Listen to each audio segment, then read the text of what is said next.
Welcome to But For Real, a variety show podcast co-hosted by two therapists who also happen to be loudmouth feminists. I'm Valerie, your resident elder millennial child-free cat lady. And I'm Emerson, your resident chronically online Gen Z brat. And on the show, we'll serve up a new episode every other week that will take you on a wild ride through the cultural zeitgeist, mental health, and beyond. You'll definitely laugh and TBH sometimes maybe cry a little because this is a silly and serious show. Buckle up, my friends, and let's get into today's episode. Good morning. Well, good morning. How did you sleep? You know, not great. Really fucking awful. Listeners, it is the sleep episode. We got here early birdie special for you all. Yes, those of you watching on video will notice we are wearing apparently gender reveal PJs. Good morning. It's both. So yeah, I got a 71 on my Aura ring. Oh, she's tracking. Yeah, you know, which that's a whole thing. Well, yes, sleep tracking. Anyway. Well, yeah, watch out, everyone. This episode, you know, a little bit extra. We have some of the morning funnies going on, which is always great. We also have 4-page of notes with 0.25 inch margins. So we're here. And 4 tiny muffins. Well, yes. And here you go, everyone. Yeah. Eat your little muffin. It just in your mind's eye, imagine a muffin moving slowly from your hand to your mouth. What flavor is... Okay, moving on. The chocolate chip gets lodged in your throat. Now it's time for our first segment, Tea and Crumpets, where we tell you what we can't stop talking about this week. In our Tea and Crumpets segment, well, yes, our tea and muffins. We gotta tell everybody, yes, tea and muffins. What is your obsession this week? So I threw down a main one, but I did a little mini bonus. So my main one is I just finished listening to From Here to the Great Unknown, which is Lisa Marie Presley's memoir, which was co-wrote by her daughter, Riley Keough. I think that's how they say she says her last name. And like this book, like Lisa Marie was doing like voice memos of her life, like for this memoir. Really, really interesting story, right? Obviously, this is Lisa Marie Presley. I visited Graceland years ago when I first moved to the States with my family and like was a kid and was bored and like didn't really like soak it all in. So I'm kind of interested to maybe go back to Memphis and like go to Graceland, see everything. Just a really interesting story. A good story if you're like somewhat adjacent into like addiction, substance abuse. You know, it's really one of those stories where it's like addiction can get you no matter who you are. Like it doesn't matter how many resources or privileges you have. She like had a lot of trauma that I literally did not ever know about had I not read this book. And just her daughter's additions. The audiobook was really awesome. Julia Roberts reads Lisa Marie Presley's, and like her voice is just like so nice and it just hit so good. So it kind of oscillates between Julia Roberts as Lisa Marie and then Riley kind of giving her own perspective of like memories with her mom. Obviously Lisa Marie Presley had a son, Ben, and he died by suicide during 2020. And then not long after, Lisa Marie was really having a hard time and then inevitably ended up dying. And Riley always talked about, I always wondered if my mom was like going to die from a broken heart after Ben died. Just like a really like lots of like beautiful tragedy in this family, lots of like interesting family dynamics. So highly, highly recommend. Cool. Also, if you listen to the audiobook, you get to hear Lisa Marie's voice memos. Like they put that in there, which was cool. Yeah. And then my itty bitty little bonus, if anyone's in a part of the coloring community, let me fucking know. Because OKAAAAAY girls and everyone, if you know, you know. The cutest little things. I was going to take pictures and I totally forgot, so I'll send some to you later. Girl Moments, my favorite book. There's just like very like basic, there's just like basic cutie pictures. Yeah. Fun. Me and my bestie Roxanne were living. For some OKAAAAAY. Yeah. I need to dab back into the coloring. It's fun. Start on your iPad. Yeah. That's what I did. And then, you know, before you buy the markers and all that shit. Totally. Okay. Well, what's your tea and muffins? Tea and crumbs. So mine this week is an app called Activations. Ooh. It was called Superhuman, but also there was an email app called Superhuman, so I'm guessing they probably got sued and changed it. Oh.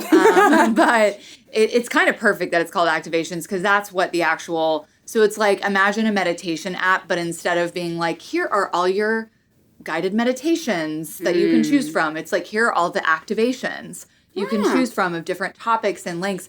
The woman, and I'm forgetting her name, Mimi something, who created it, it's like, not everyone's going to love her voice. It's kind of high and breathy, but I think it's really good. And like my favorite ones, they put like the sort of, affirmation, motivational stuff to this like cinematic music. Ew. And I'm obsessed. So it feels so perfect to me. Like, I've been looking for something like this, and I have every meditation app under the sun. Well, yes. But this is just like, talk about main character energy. Like, you're like, this is my soundtrack. I am claiming it. I am here. So if you need a little motivation, energizing at any point in the day, check out the Activations app. It is expensive. Okay. But, like anything, comes with like a week free trial. So get it. And if you're like, you know what? Yeah, maybe this is worth $180 a year to me, then it's worth it. Yeah. Fun. Okay. Yeah.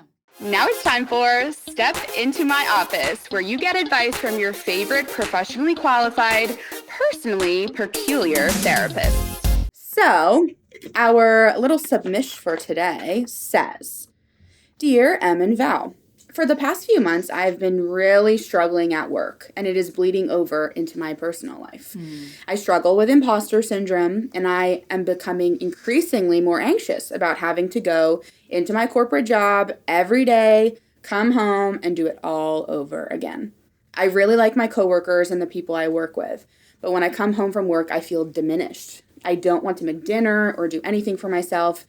I feel lonely, but I have a hard time reaching out to people in my personal life.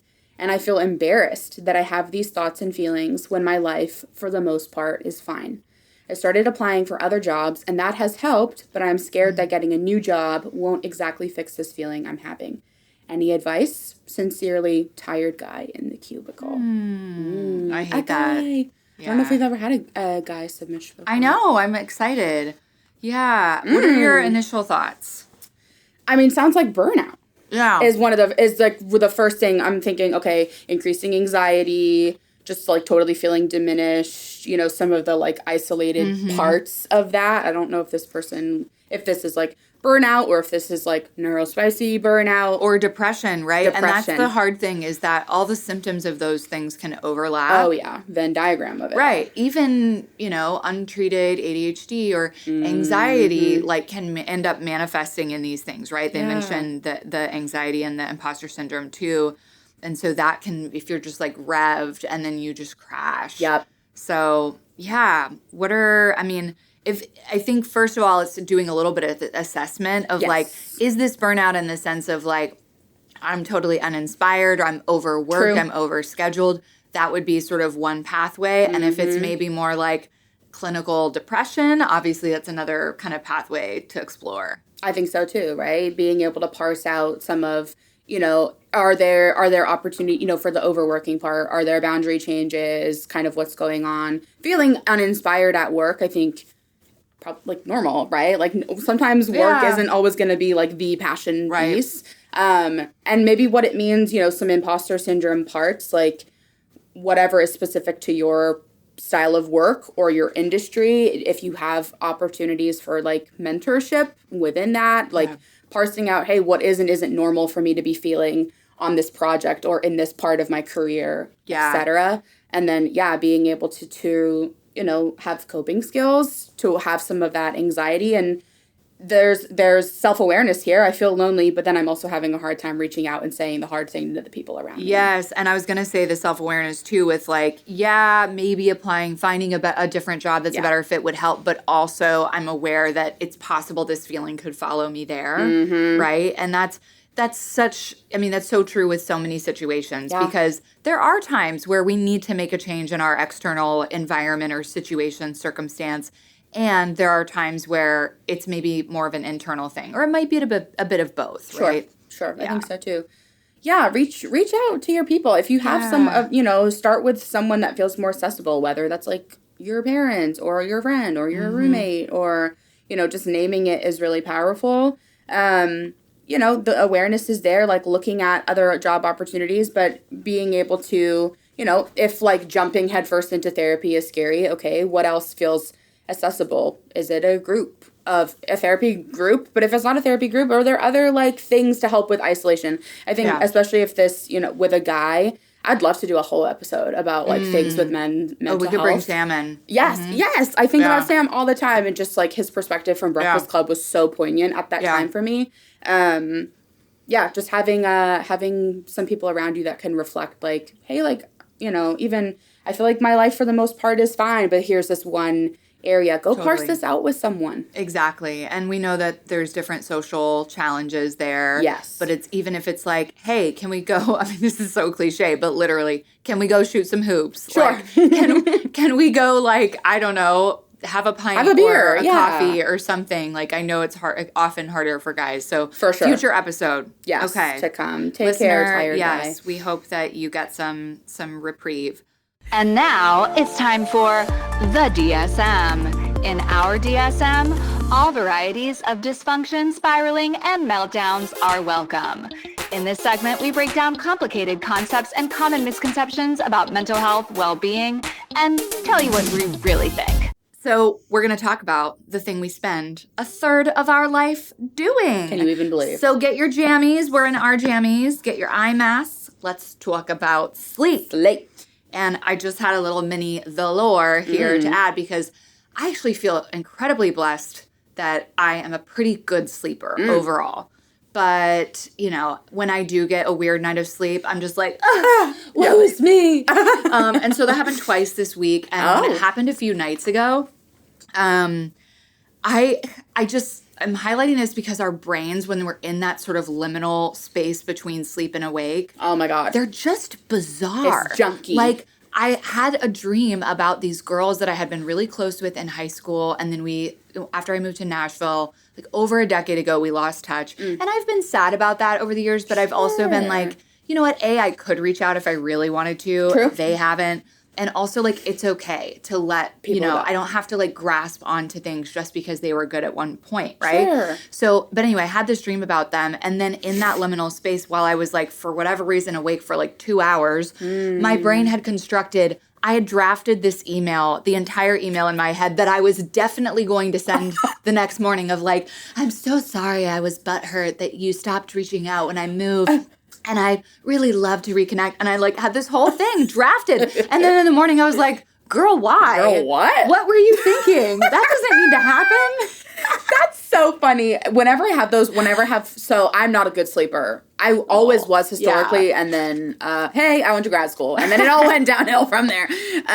But whenever I have, like, a weird moment, I give myself, like, I have a sticky note on my bedside table that says, if past blank time, thoughts cannot be computed, or like something silly. Do not trust your brain. Because I'll lay there and at 10 p.m., like, past my, like, personal witching hours, and then I start freaking out, and then I'm like, in the morning, I'm like, oh, I'm okay. And I'm like, so what was happening in that 2 to 3 hour period of me just, like, rocking back and forth, like, is life even worth living? I'm like, everything's wrong. Yeah. Oh my God. So, our personal witching hours. Thanks for the lore. Yes, sorry you got shitty sleep for 2 in a week. Damn.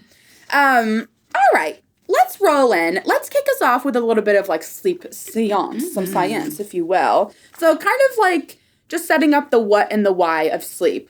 I also was super inspired for this episode from Maintenance Phase. That podcast is awesome with Aubrey Gordon and Michael Hobbs. Highly recommend listening to their sleep loss epidemic episode. They do a lot of debunking, which is really cool. But I wanted to just frame up, like, some what's and whys. So from the National Institute of Neurological Disorders and Stroke, they deem that sleep does affect almost every system in the body. Majorly, we think of our heart, our brain, our immune system, mood, all of that. So the 2 basic stages of sleep, most of you maybe know this or maybe you don't, but we have REM sleep, which is rapid eye movement, and non-REM sleep, which our eyes are not rapidly moving, in our cycle. And it basically parses it out into 4 phases. So the first phase is non-REM. We're kind of moving from wakefulness into sleep. This is where some hypnic jerks occur, definition to come.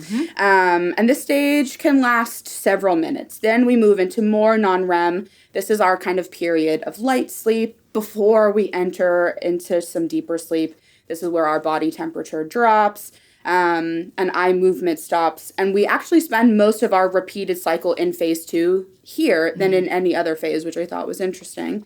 More non-REM in phase 3. This is where our actual deep sleep occurs. This is when you wake up in the morning and you think, I feel refreshed or I don't, is kind of what happens more so in phase 3. This is occurring in longer periods towards, the first half of the night. And this is often when, if you're shaking someone awake, hello, this is because they're just conked out in that era. And then the last is REM. So this is typically occurring within 90 minutes of sleep. Our eyes are moving, rapidly closed, of course.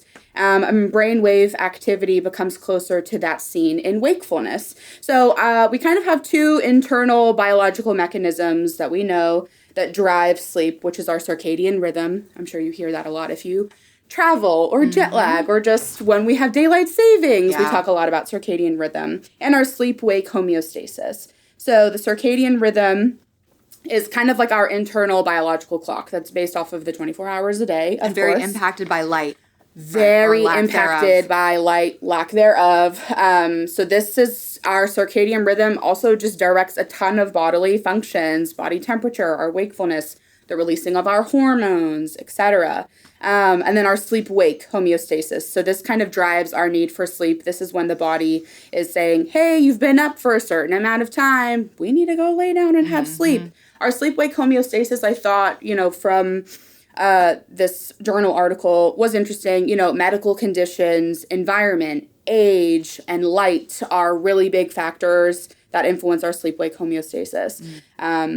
Also, this is where we look at jet lag, night shift work, creating some of that mismatch between the internal clock and the external world. So that's the very quick and dirty of the sleep cycles if you needed that refresher from high school biology or whatever. And I will say, I mentioned the Oura Ring earlier.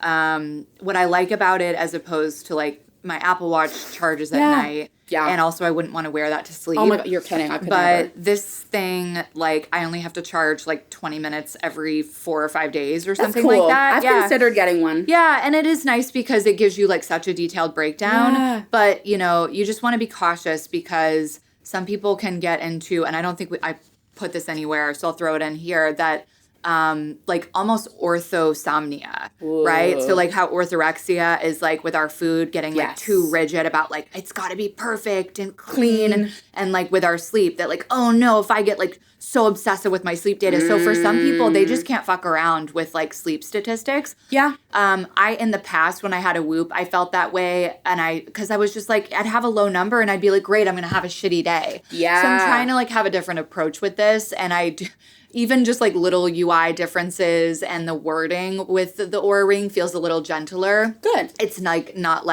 oh, you slept like shit and now today's going to be awful. Right. So, I try to keep that in mind of yes, it's real when you have sleep debt and you're fatigued. It is real. And also our mindset about it goes a really long way. Okay. That's an important note. Yeah. So let's talk about when things go awry with our sleep-wake disorders. Obviously, we have our greatest hits: insomnia, hypersomnia, narcolepsy, sleep apnea, restless leg syndrome. Oh, my. And obviously, these can create big problems with our daily functioning when insomnia becomes chronic, which means it lasts over 3 months. Now, obviously, that doesn't mean that it's going to be chronic forever. For some people, maybe it is, but for others, there's issues that can be treated.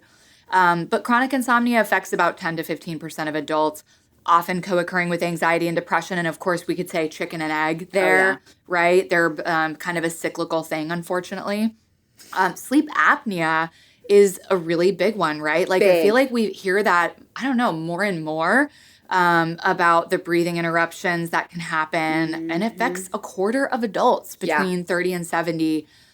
So if you're experiencing loud snoring, daytime fatigue, morning headaches, get yourself checked out. We might need a CPAP. Oh yeah. Both of my parents have obstructive sleep apnea. Yeah, and I talked with someone just this week who their dad, who's maybe 60-ish, but very healthy. Yeah. had a stroke, and they think It's that scary. it's because, and there was no diagnosis previously of sleep apnea, but they think that was what happened, and that there was then a lack of oxygen to the brain. No, it right? freaks me out. Yeah. So, like, not to fearmonger, but like, No, for get sure. yourself checked Yes, if you snore yes. or you're feeling tired and you don't know why.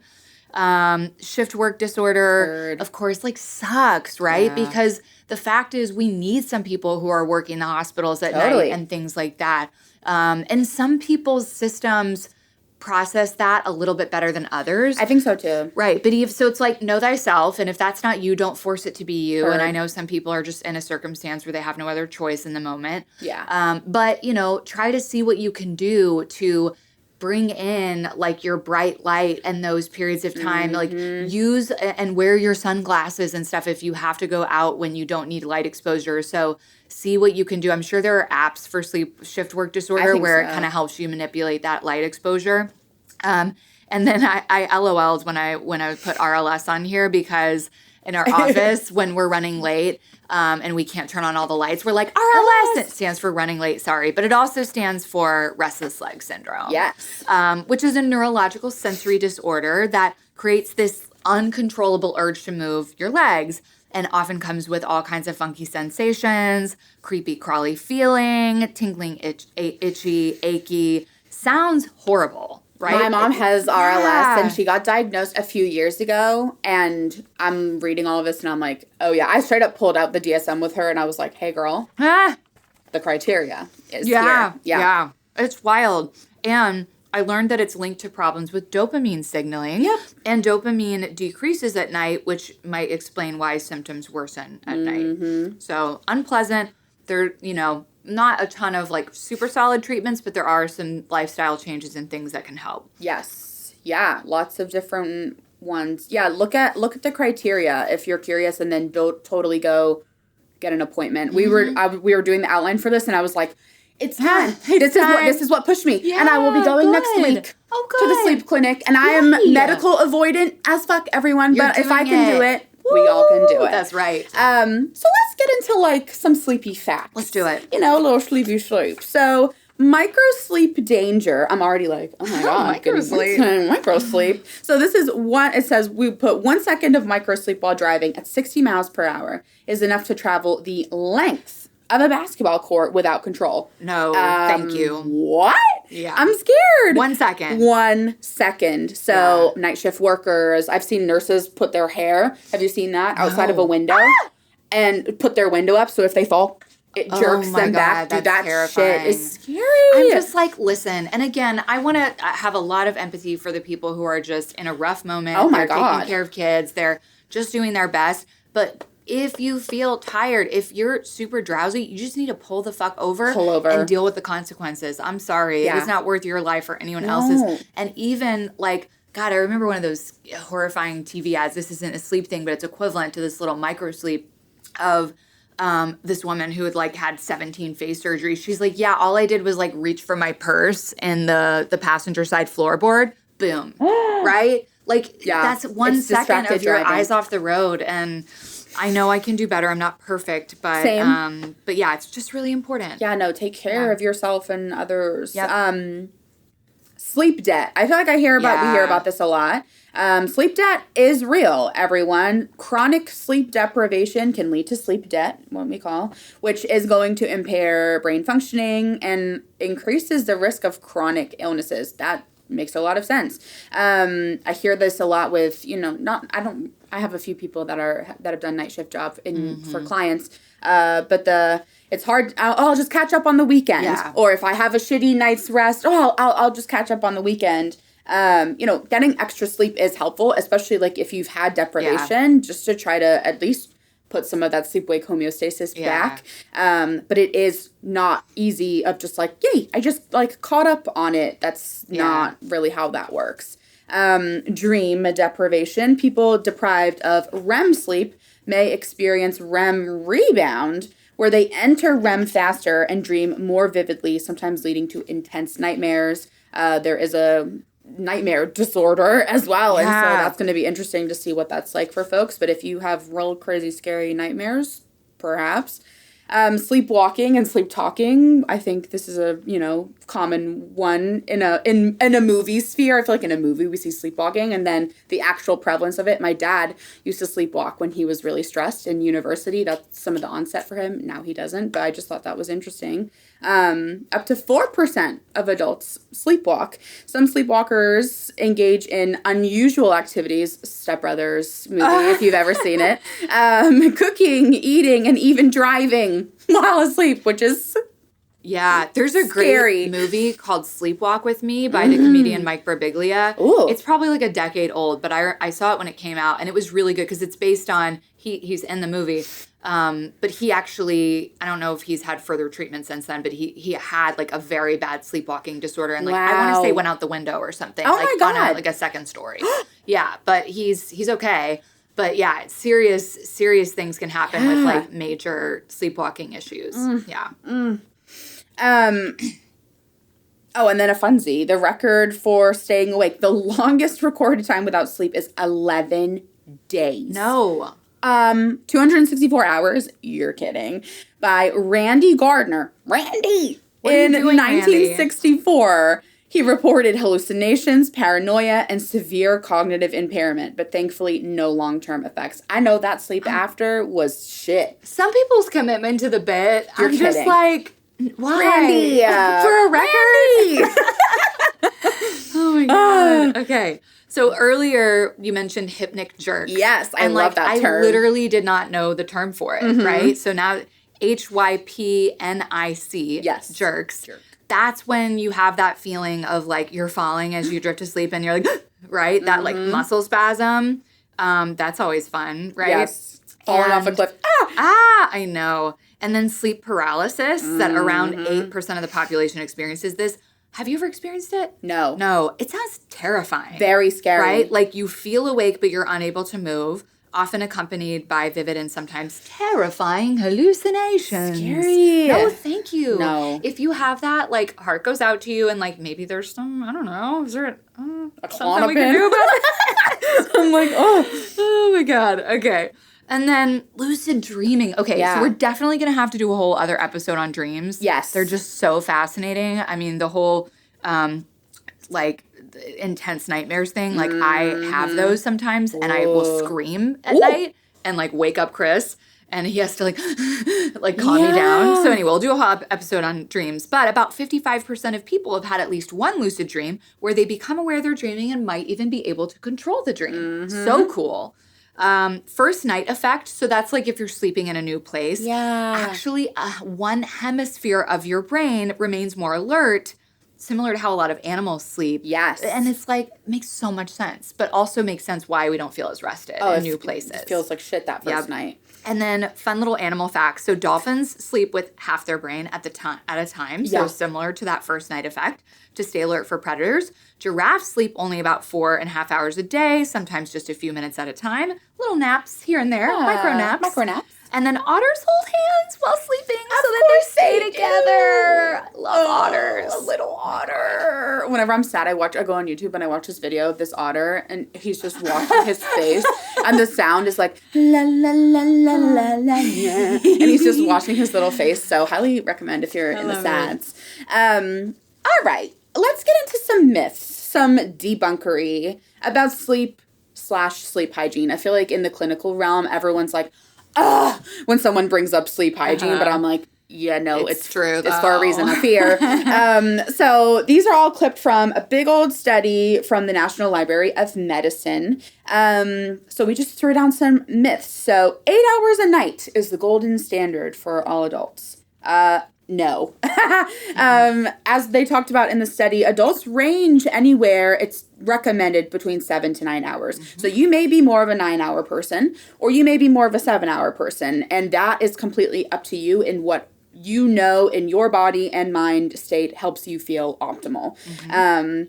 There's more studies coming out as of recent, though, that some women may need even more than 9 hours, anywhere from a ranging of 8 to 12. I hear that. Just across different points of the lifespan, hormones, pregnancy, it's all different. Some people claim that they don't need much, but you're probably wrong. It is estimated that at least that less than 1% of young to middle-aged adults can truly thrive on less than 7 hours of sleep. Yeah, because like people are like, oh no, I actually only need like 5. 5. Mm-hmm. You're probably mistaken. You're probably, hey, you're really grumpy, and maybe I know why. Some older adults, we're looking at like middle age to aging, may need less sleep. Just depends. Sometimes I've read studies with more like 5 to 6. They wake up early, you know. That's like, Grandma, why are you up at 5 a.m.? Girl, I don't know. My mother-in-law, I swear she sleeps like 4 hours a night at the weirdest time. But, you know, she's in her mid-70s and it's working and for just her. does whatever, you know? And yeah, your sleep hours change across your lifespan, and that should be explored. If you know, like I said, if you feel optimal at 7, 8, 9, whatever, 10, that's your truth. Researchers always posit looking more at quality of your sleep. You know, it's the quality over quantity component. Obviously, you know, like within reason, but really looking at the quality of your sleep is the most important, rather than getting really picky about the hours and all of that. Okay, second one. Falling asleep anytime, anywhere means you are a good sleeper. I hear like I can sleep on a plane. I can sleep on a plane. I can sleep on the floor. I can da-da-da. And I'm like, well, why? I'm concerned for you. Well, why? I want to sleep in my bed. Excessive daytime sleepiness may be associated with an underlying sleep disorder, everyone. It is really not normal for you to have your head hit the pillow and be asleep within a couple of seconds to minutes. Most of the time, it takes within that 15 to 20 minutes in that phase 1 of non-REM sleep. So a lot of daytime sleepiness is also a primary symptom of obstructive sleep apnea, as we just mentioned. So please be careful if you notice I'm knocking out anywhere and everywhere. Hey, maybe no. So be careful and be cautious with that. And then I threw this one down for anyone that's ever lived with anyone, or, you know, if your partner is just annoying the house down boots.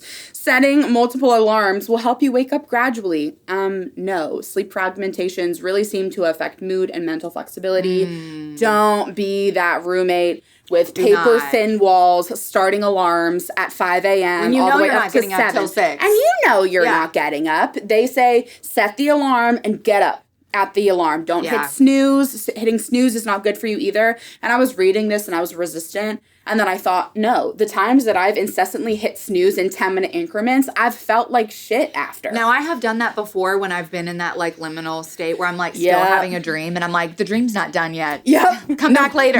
More.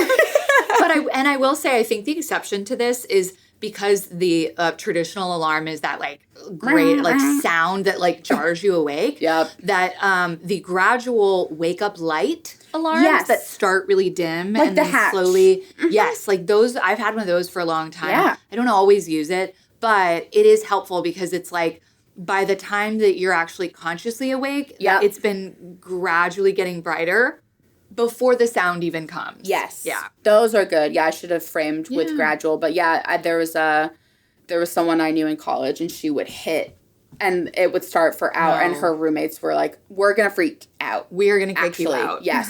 Yes. Also, P.S., look up the new Nintendo alarm. I watched like the entire like 6-minute video for this thing on YouTube. Go watch it. We can put it in the show notes because it's really designed for someone who sleeps in a bed alone because it tracks your movement and it'll make these weird little sounds. So it's like if it's in the morning, like near your alarm time, or maybe it's once the alarm has already gone off, and you're like moving around and it's like with your movement. What? And it gets more aggressive if you keep snoozing it, you know, with like all this Nintendo music. It's kind of fun. And I'm not even like a video game gal, so check it out. I need you to know that when you were making that sound, my brain was like, da-da-da-da, da-da-da, take a look at my girlfriend. And you just wake up like, she's the only one I got. Da-da-da-da.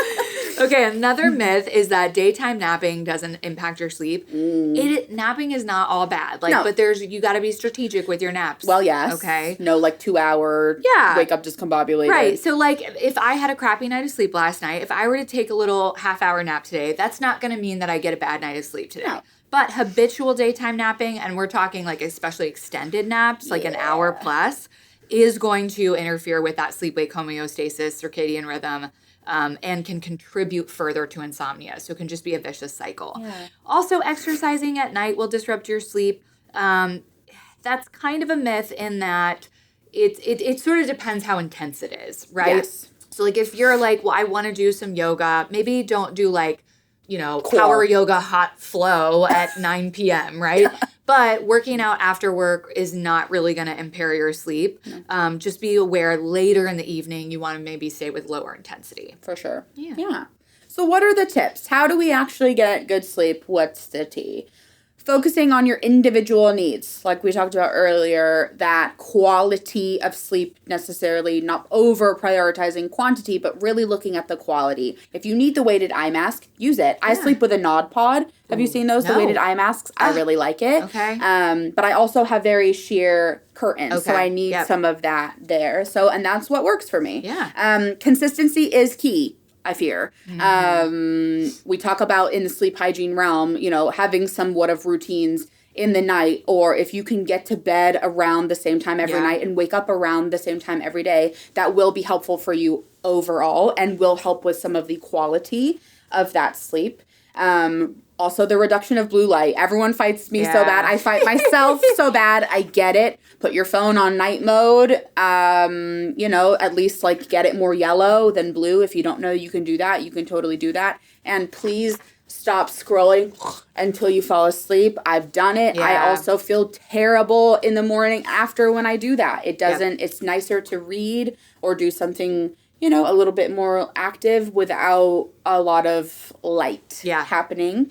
So just, be careful with that. Exercise, also good. Like, do some yoga. I love to do some stretching before bed. That's always really nice. Some deep breathing. Just find your ideal parts of it. Environment is also important. If you are stacking blankets up, and then you kick them all off in the night, which sometimes I do. Yeah. We want to be cool. I think they say like the best temperature is like anywhere between 65 to 70 degrees Fahrenheit for sleep. We typically want it to be more cool.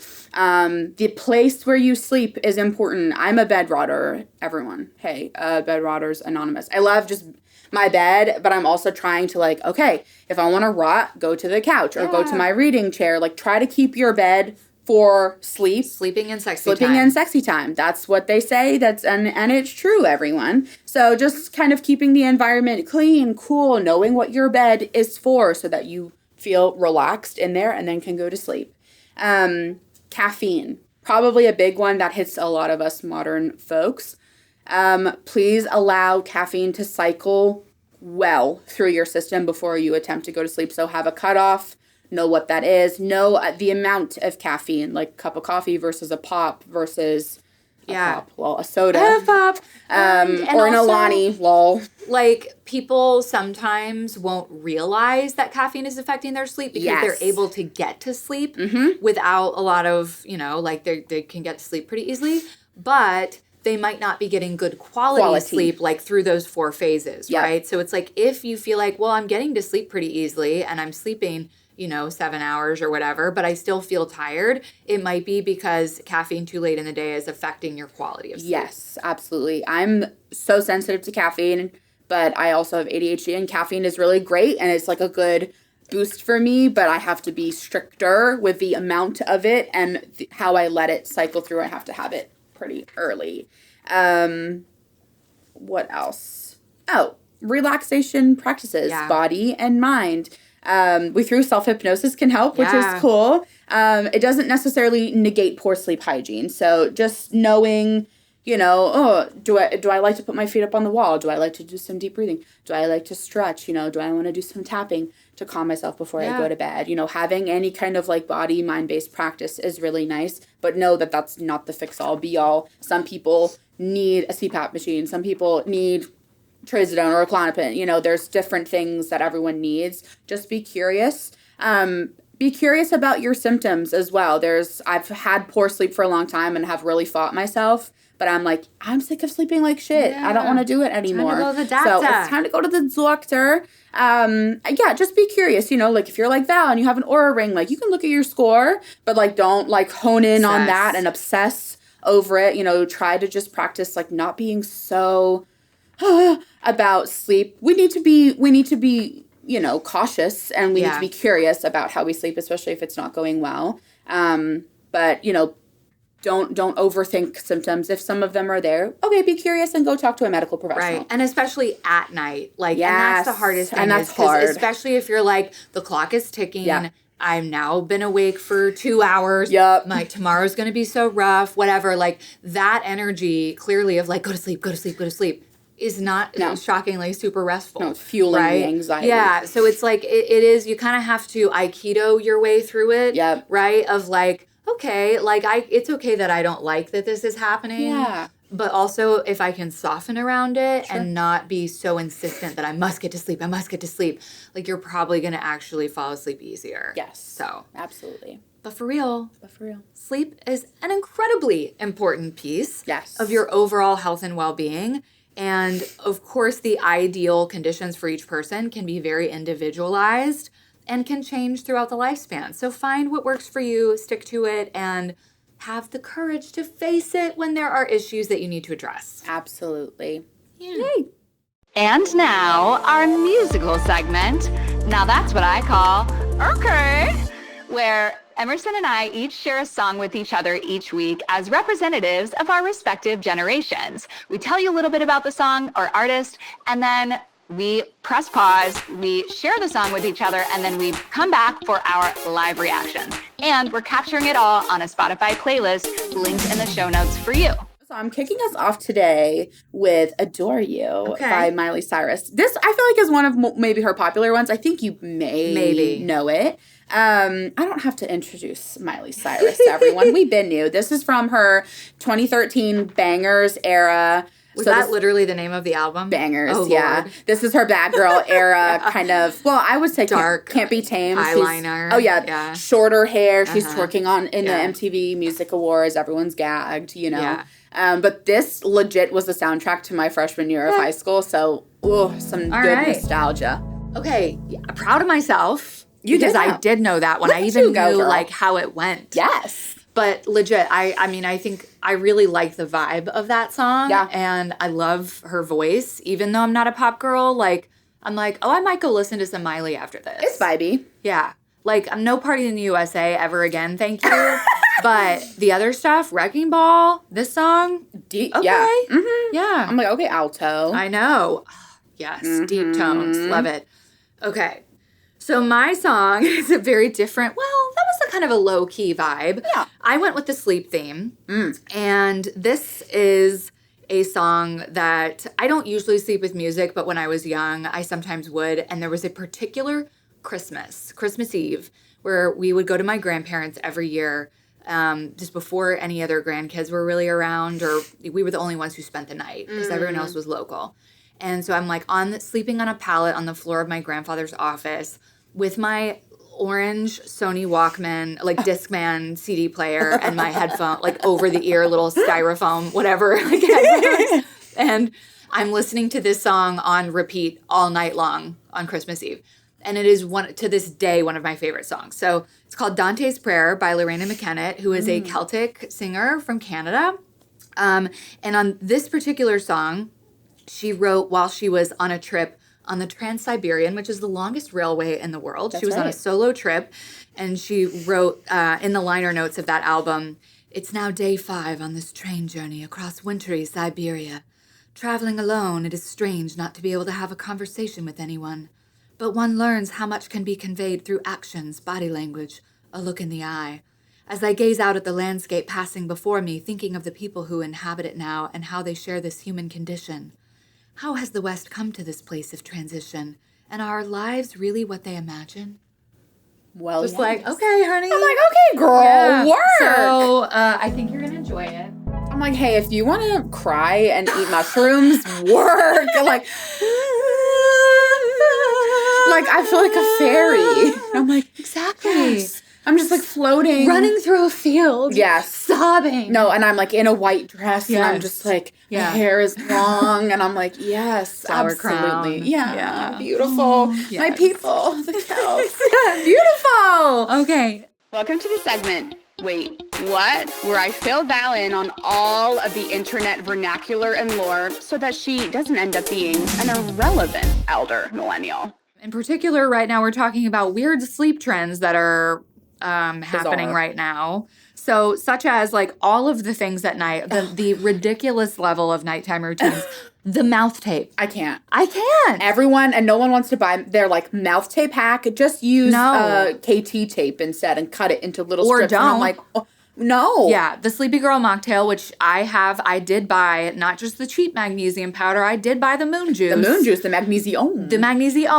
And I have made my Sleepy Girl mocktail. Well, yes. Does it work? I don't know. I have the Calm brand, from Amazon. It's okay. We have our weighted blankets, our satin pillowcases, our $5,000 8 sleep temperature regulating mattress covers. No, I'm scared. It is a lot. We have frownies. We have heatless curlers. The list goes on. Yes. And then those all lead into the morning shed videos. And when I get those, I'm like, oh, my jaw is on the floor. I am just a restless sleeper anyways, but you know, like we're taking off the bonnet and then we're taking the curlers out or the thing and then we're taking the frownies off and then we're taking off these collagen masks that you put on and they look cloudy and then when they dry they're all like clear and you peel it off and like you take them out and I'm like, can you bitches breathe? Can we just go to sleep? Can you breathe at night? No, can we literally just go to sleep?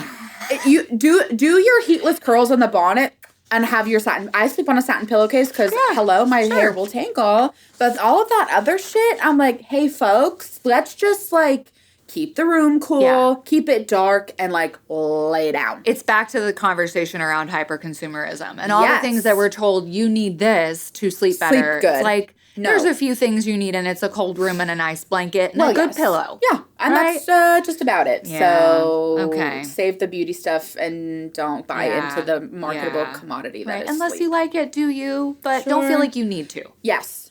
And now for our last segment of the show, welcome to Fire Dumpster Phoenix. It is rough out there, y'all, and we need all the hope we can get. It's time to go dumpster diving for some positive news and rise from the leftover Happy Meal ashes together. I will kick us off, and this is another story reported by the Monitor. I forgot to put the guy's name on here, but it is linked in the show notes. So the story is a retired bishop transforms guns into garden tools to help youths envision peace. Oh my God, this sweet, like, bald retired bishop with glasses. His name is Jim Curry.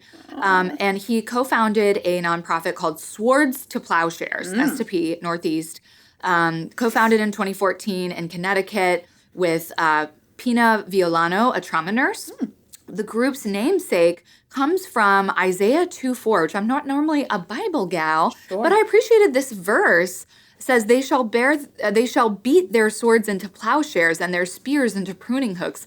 Nation shall not lift up sword against nation, neither shall they learn war anymore. Ooh. Now, of course, there's a lot of other places in the Bible that glorify war, but I like this line. So in this sermon where he was explaining the mission of S2P, he said to parishioners, at the forge, we hammer guns into gardening tools and art. Wow. We forge rings from shotgun barrels into hearts, symbolizing that the change we need begins in the transformation of our own hearts. Wow. Yes, and there is an intern, or I forget if it's an intern or what, but anyway, she's been working with them as a blacksmith, Kamia Ingram, and she said, when someone dies from gun violence, it's like the world goes quiet.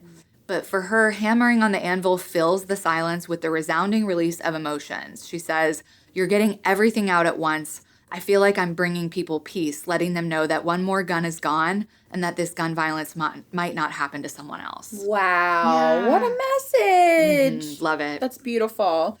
Okay, mine is a local entrepreneur. His name is Innocent James. How beautiful. Okay. Hailing from the northern region of Tanzania, got inspired to reduce waste and help children with their studies by transforming old cement bags into backpacks that include a small solar panel to help children read at night. He recalled, his own memories of studying for schoolwork after school by a kerosene lantern.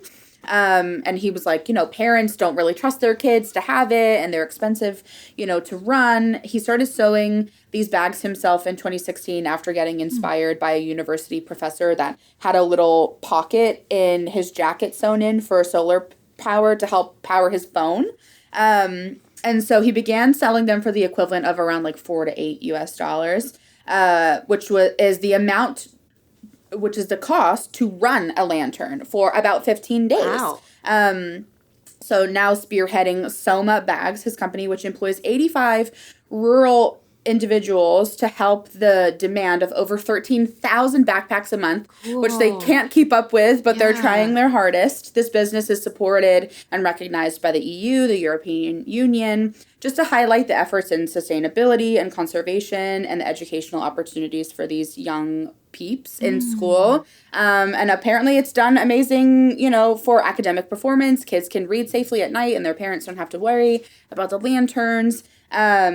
And it's just contributed tremendously to the environmental conservation by repurposing up to 200,000 cement bags for these projects. So really just a triple whammy all in one: education, conservation, sustainability. Amazing. And I love how both of ours were different, repurposing stories. Yes. So cool. So cool. Awesome. Well, that's all we got for you guys. Hope you get a great night's sleep tonight. Yes. Go night-night. We love ya. Bye. Bye.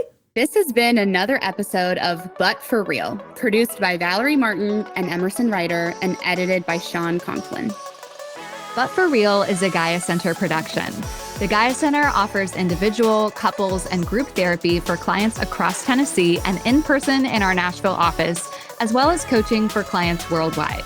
For show notes or to learn more about our work, visit GaiaCenter.co or find us on Instagram at the Gaia Center and at ButForRealPod. But For Real is intended for education and entertainment and is not a substitute for mental health treatment.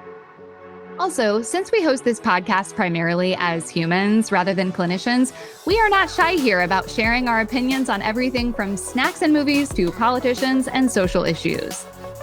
Thanks so much for listening to this episode. See you next time, bestie.